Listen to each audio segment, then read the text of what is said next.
Hey guys, welcome back to We Watch Movie. I am Mike. Thanks for spending a moment of your day with me today. We have even more Halloween Inn stuff that's come out. I mean, at some point, it's so funny because we were like, where's the trailer? Please give us something. Please give us something. And they were like, okay, here you go. And then like a couple weeks passed and they were like, here's another one. Here's a TV spot. Here's an image. Here's a TV spot. Here's a clip. And we're like, oh, we're just like the hot dog lady, you know, in that meme. Stop. All right, enough's enough. It was so weird with this. It was like, oh my gosh, they're really going to keep things tightly close to the chest here. They're not going to reveal anything.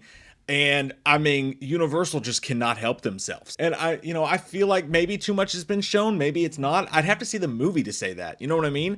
But then you've got another camp of people who are also like, if they don't drop a second full trailer for Halloween Ends, then we know it's a piece of shit. Yeah, we really do. And I also disagree with that. I think that they've released through all these TV spots and the stuff we're going to talk about today, they have shown more through that stuff than if we'd gotten a second trailer and maybe like 1 or 2 TV spots. There's like 14 fucking TV spots out there, man. It's crazy. If you really are just wanting to save it for the movie, feel free to mute this video and let it play, or click off, do whatever you want to do. Definitely don't want to show you stuff that you don't want to see.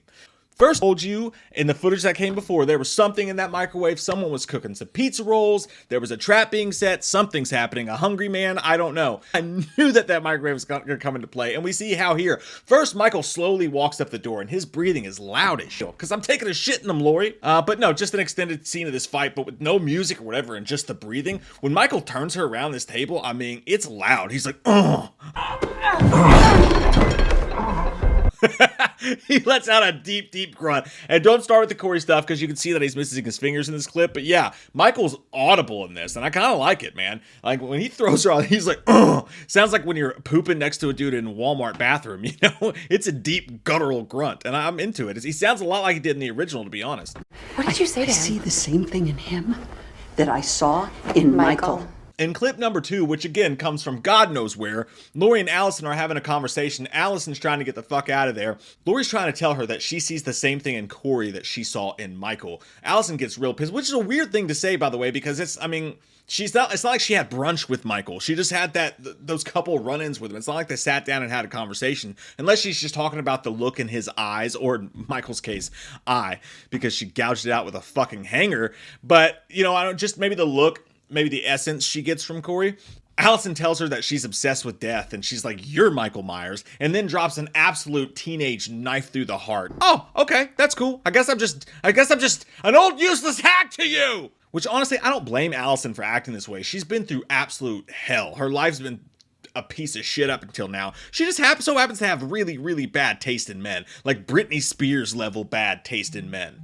She's like, you don't understand, Mama. He's a magic man with magic fingers. Also, it sounds like the town of Haddonfield's actually wanting blood for Corey, which is very strange. Haddonfield does not have a great track record, considering what happened in the last movie where they made this poor guy throw himself off a fucking rooftop. They should probably, when it comes to judging people and like, you know, street justice, Haddonfield should probably sit this one out. That's like going up to Brett Favre right now and asking him if he can help you fund a volleyball course. I mean, it's just not the right time.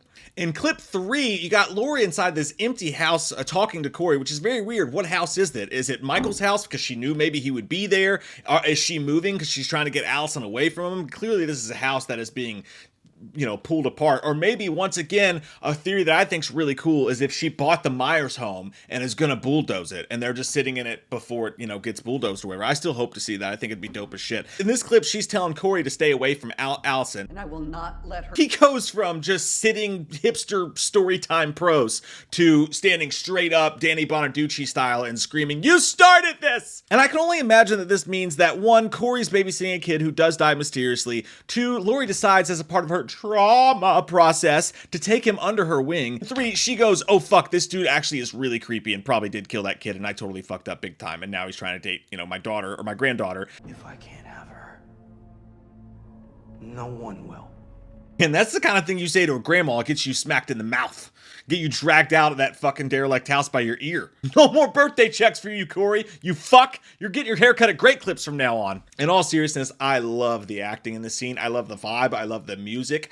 I think that even though there's not supposed to be a whole lot of action and a whole lot of Michael in this movie, I think if they keep the tone this creepy and dark and the acting this good, I think it could really pay off, man. I think it could be cool. And here, just to break up the monotony of it all, is a really fun Halloween tramp stamp. Yep. That's all. In this next official TV spot, we see some of the same footage we saw before, but it's a lot more tension-filled. You know, it's the creepy side of this whole kitchen bake-off and possible fuck scene.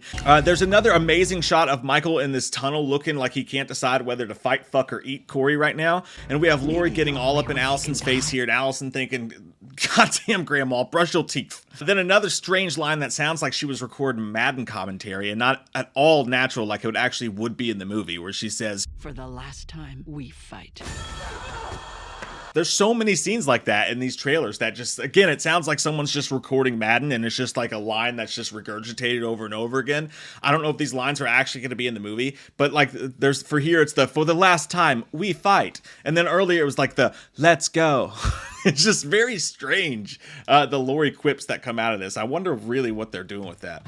Here's a super sick fucking poster made by Broke Benny, who will not be broke very long if he keeps making boner posts like this one. That is amazing. And now we have another motherfucking TV spot where it shows a lot more of Corey going into Michael's special hole. That's not what I meant for that to sound like. We get this intense footage of Michael trying to decide what to do with that piece of shit with curly hair who should have minded his fuckhole pal. And then we get Laurie saying, The truth is, evil doesn't die. It changes shape. This time, he's more dangerous. which also sounds clipped from something else. Probably her talking to Allison about Corey. Something like, no, Corey is more dangerous than Michael because at least he can fucking read. You think Michael's bad? He can't talk, has one eye, and probably doesn't even wipe. Obviously, I'm kidding. We don't know how... Michael's probably one of the smarter of the stalkers, you know what I mean? With the Jason Voorheeses and stuff like that. But still, yeah, when it comes to everyday people, yeah, I mean, look at what his... It's not like he's had a proper fucking education. We don't know how smart or dumb Michael really is.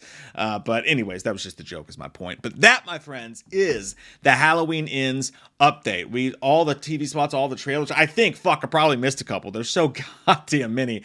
Oh, and if you want to talk about some of the stuff in this video live with us, we're going to be live tonight at 8 p.m. Eastern, ranking all the Kevin Smith movies, talking about the new Clerks 3, no spoilers, and talking about movie news, and then whatever you guys want to talk about in the chat. So we'll see you guys there at 8 p.m. Make sure you have the bell clicked on your notifications, because we got crazy shit coming out all the next month. It's busy season. It's time to fuck, Mac. What are you going to do on October 31st? What are you gonna do on October 31st? Here comes that white-faced fucker, an asshole like no other. He's a big old piece of shit. Wants to stab your sister's tits cause he's a white-faced fucker. Loomis can't recover. Dr. Challenge drunk again, sleeping with your sister's friends. Do you wanna know about the darkness? I said, God damn. God damn you, faggot! I said, God damn. A lot of people don't know the darkness that goes inside their hearts. I said,